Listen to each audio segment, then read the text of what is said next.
Welcome to the weekly message from Unity North Tampa, presented here on the Experience of the Soul podcast channel. Today's message is Sex and Religion and was recorded on Sunday, May 22nd, 2022. So we do have a pretty adult topic today. Is that okay? Okay. All right. The title today is Sex and Religion. Are you in the right place? Okay. You say, woo, suddenly attendance went up, didn't it? Oh boy, my last church, it was so funny. We were in a chaplain meeting, and I did a similar series. I usually end with this one because it gets everyone's attention, you know. And there was a guy about, I don't know, he was about 81 or 82, and he said, now, Reverend, what date is that sex and religion talk? I want to get it on my calendar. I said, I bet you do. I bet you do. So why am I talking about this? Any idea? Well, our culture's really messed up when it comes to sex, if you ask me. There's two huge polarities. One is you're evil and your body is sinful and you should be scared. The other is so much sexual acting out, there is loss of sacredness. Right? So I want to bring back the sacredness of your sexuality. Deep breath. Because it is meant to be sacred. I grew up, in a real interesting home. You'll learn more about me as things progress forward. But my dad and my mom loved each other very much. We had our family stuff the way everybody does, but they had 9 children. Right. So, what else do you do when you're living out in the middle of nowhere? You make babies. So they loved kids. And on this topic, my dad was very unusual for a man of that generation, because he would say to me, now, honey, sex between 2 people is supposed to be a beautiful thing. Is that not sweet? That he would tell me that as a teenager, which was very different from what the church was telling me. And the school I went to was telling me. So, I'm still in a forgiveness process with the school I grew up in. It was beautiful Baptists. I love them. I bless them. But boy, they do a number on this topic. And as I've grown and developed as a person and a minister, what I've learned as I've studied other religions is that there's not this fear around sexual activity. There's not this fear around this aspect of the life in the body, including Buddhism, including Native American teachings, right? Including, certainly the tantric practice is all around opening that energy. Right? So that your body, your sexuality is supposed to be holy instead of full of shame and guilt and fear. But because our culture is so messed up about it, nobody knows what to think about it. Right? Nobody knows what to think about it or how to talk about it. So we're creating a new way to think about it and talk about it. Every time I do this message, somebody says, oh my goodness, I realize I'm carrying some kind of cultural belief about my connection with my spouse that I didn't even know. So we're going to look at a little bit of that and see, is there room for a new awareness around some of this? So I feel like I'm kind of separate from everybody over there. Give me a second. I'm going to move this up. So, interestingly, I always bring in the Bible. And by the way, several people have asked me about Bibles. So we have 3 different kinds now you can purchase in the bookstore. And I'll tell you more about those at another time. But I always like to start with, what did Jesus say about it? Like in the church I grew up in. So I grew up in the Methodist church, and they said virtually nothing about this topic. It's like, just be nice to everybody and feed the poor. And that was kind of the Methodist thing, which I praise God for that. I love that church. But now in the Baptist school, it was no sex before marriage. Raise your hand if you've heard about that. Okay. Pretty much everybody in here. So, and culturally, that's what we say. And yet we know it happens all the time. Well, I said, I wonder And I never even thought about that till this time, this message. Did Jesus ever say anything about sex before marriage? Actually, no. But you know why that was? Because girls were being married at 12 and 13 in that culture. Yeah. You see what I mean? You go, ugh. Like, I can't even imagine that. So it's part of the issue when sometimes when we look at the Bible and we try to take it literally, we kind of get into trouble. And I'm going to show you what I mean by that. So I'm going all the way back to Genesis. And this is a really interesting scripture. And men, just bear with me. This is going to scare you when I read this. Okay, now there's a few verses to get to it. So hang in there. Will you hang in there? Say to the person next to you, just wait, she'll get to it. Just tell them, she'll get to it. All right, just hang in there. It says, this is Genesis 38. I promise I'm not making this up. It happened at that time, Judah went down from his brothers and settled near a certain Adulamite whose name was Hira. There Judah saw the daughter of a certain Canaanite whose name was Shua. He married her and went into her. She conceived and bore a son and he named him Again she conceived and bore a son whom she named Onan. Yet she bore a son and named him Shelah. She was in Chezib when she bore him. Judah took a wife for his firstborn, and her name was Tamar. But Judah's firstborn, was wicked in the sight of the Lord, and he put him to death. That's what it says. Okay. Then Judah said to Onan, go into your brother's wife and perform the duty of her brother-in-law to her. Raise up her offspring for your brother. Now stay with me. But since Onan knew the offspring would not be his, he spilled his semen on the ground whenever he went in to his brother's wife, so he would not give offspring to the brother. Now, does this not sound like a soap opera right here? Okay, all right. What he did was displeasing in the sight of the Lord, and he put him to death also. All I have to say is be careful, men. So I'm saying these types of things, believe it or not, are somehow alive in our psyches. The word psyche, by the way, means soul. Right? So somehow some of these ideas still live in us. Right? So we don't understand a culture where you're supposed to, have sex with your sister-in-law or whatever that is. Remember, we talked about that last week on the Bible week, right? That when we try to take this stuff literally, so if you try to take that literally, it's why many churches say, believe it or not, this is called the sin of Onan. Because he didn't use this activity to make a baby. Even though culturally for us this absolutely makes no sense. So there was this idea that the body somehow is sinful, and that's the only reason. As a matter of fact, in biblical times, they didn't think the woman had anything to do with it. She was just like the oven that it cooked in. I'm not making it up. Say with me, I'm not making it up. No, she's not making it up. I couldn't possibly. What's so interesting is when I look at the scriptures in the New Testament, like in the book of John, I want to get this verse right. When we hear, so many what I'll call mainline churches, Baptist churches, Pentecostal churches, people are condemned based on who they're sleeping with and their sexual activity. But the truth is, Jesus said what? I condemn no one. I condemn no one. This is John 8.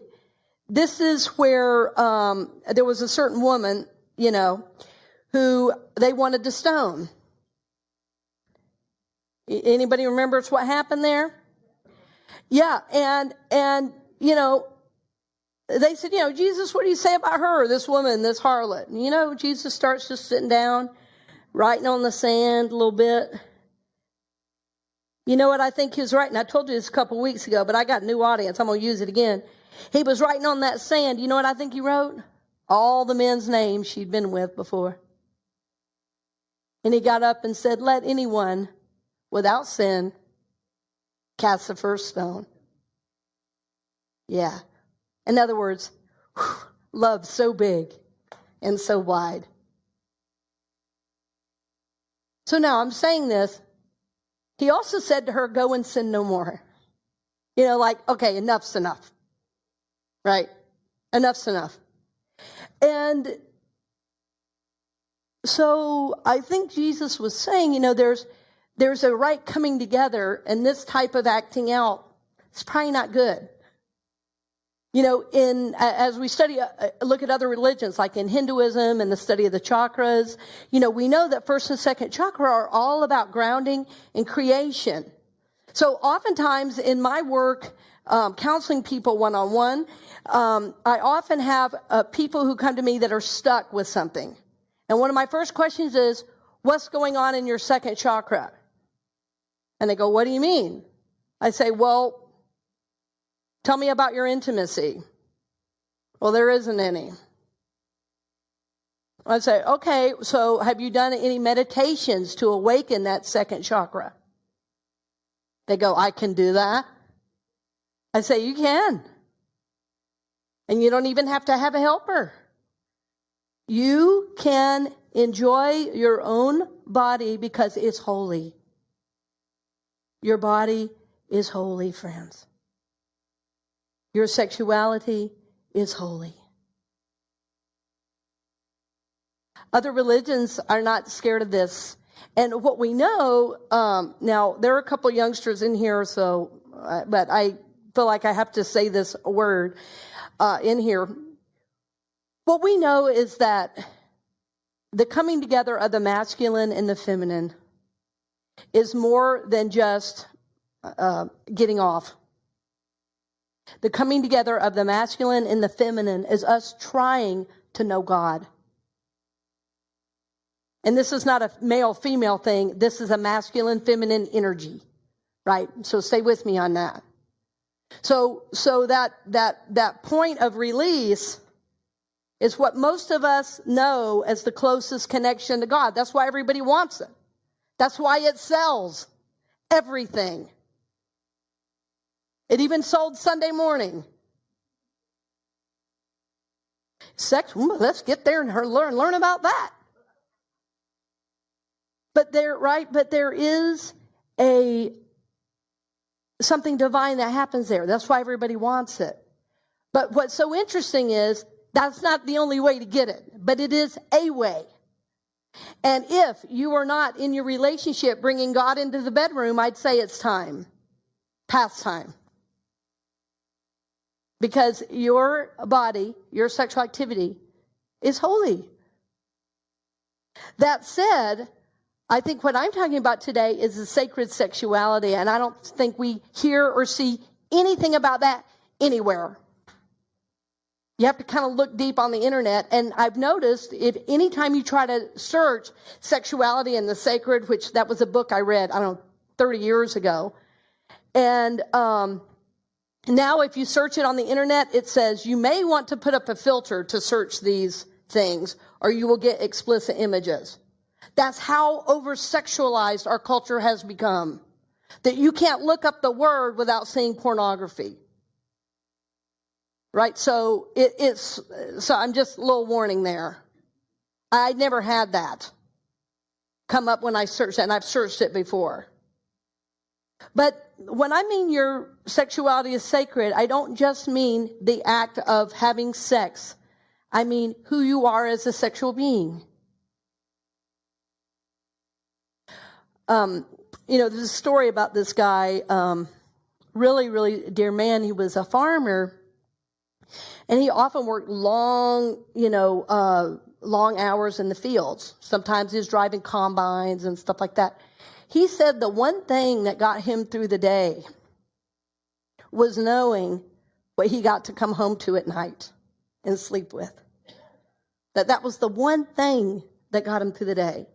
The long hours, they're dealing with cattle, they're dealing with crops, that was the one thing. That connection was sacred. That connection was holy. So I want to look at one other Bible verse. Matthew chapter 19. Let's get there.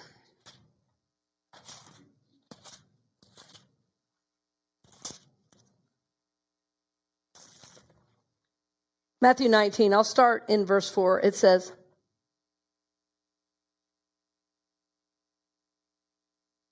"Have you not read that the one who made us at the beginning made them male and female? And said, for this reason a man shall leave his father and mother and be joined with his wife, and the two shall become one. So they are no longer two, but one." And this is often read at weddings, right? And then it says, what God has joined together, let no one separate. So we are meant to know this wholeness. And yes, through this intimate activity. But I do want to speak to a little bit to the sexual addiction that we're seeing now in our culture. So porn, I don't care what anybody says about it, is objectifying always whoever is in the video, and no one in the video really wants to be there. They're only there because that's the only way they think they can make money. And so it's like supporting a sex trade when you are looking at porn. This has made me unpopular with certain groups, but I do not care. I know exactly what it is. You know how I know? I've counseled people who've done it. So I know what that does to the psyche of somebody who does it. So I'm not talking about this overactivity. As a matter of fact, all world religions that I know, that I've studied, say sexual activity is not meant to happen multiple times a day, every single day. It's called, like wasting your sacred energy. Because that first, second chakra is holy. And if you're just using it all the time, well, sometimes that gets used up. All kinds of dysfunction going on now with all kinds of overactivity. So I'm talking about a sacred sexuality. You won't do that kind of acting out if you're bringing God into that aspect of your life. So we talk about God being everywhere present, and I mean everywhere present. You have been told that part of you is dirty and sinful or whatever. No, that's not what the scriptures say. That is what was modeled in some of the Old Testament scriptures, no doubt. But I also want you to remember that still in the part of the world that this was written, women are still wearing burqas with their entire bodies hidden. That's the culture that some of these teachings came out of. And that's just a fact.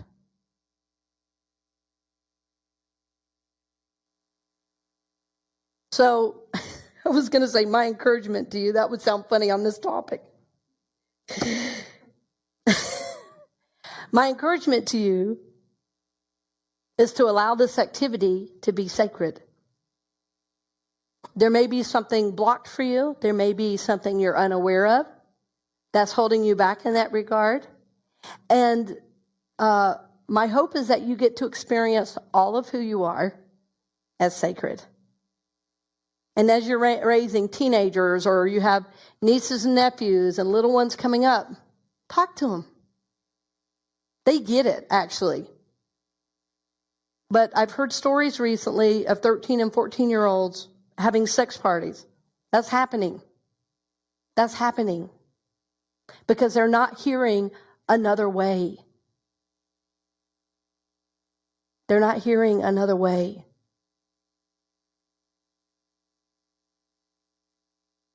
When I was in a voice lesson with my teacher, I learned to open here this aspect of the body, which is that tantric energy. I had a God experience. I saw masters in the room with me simply learning to open that energy. I was just sitting there singing. So that first, second chakra is powerful, powerful energy. It's sacred energy. And my hope is that you'll use it as such. My hope is that you will honor your body as the living temple that the scriptures say it is. And yes, enjoy. Enjoy. And you can leave that shame and that fear behind because you are God's beloved. Thank you for listening to the weekly message from Unity North Tampa here on the Experience of the Soul podcast channel. This channel is made possible because of listeners just like you. If you would like to support the channel with your tax-deductible contribution on an ongoing basis or through a one-time gift, head over to experienceofthesoul.com. This message is copyright 2022, Unity North Tampa, all rights reserved. Our theme music, The Light of God, is composed by Shannon Croft and used with permission and available at shannoncroft.com. The Experience of the Soul podcast channel is a production of 818 Studios.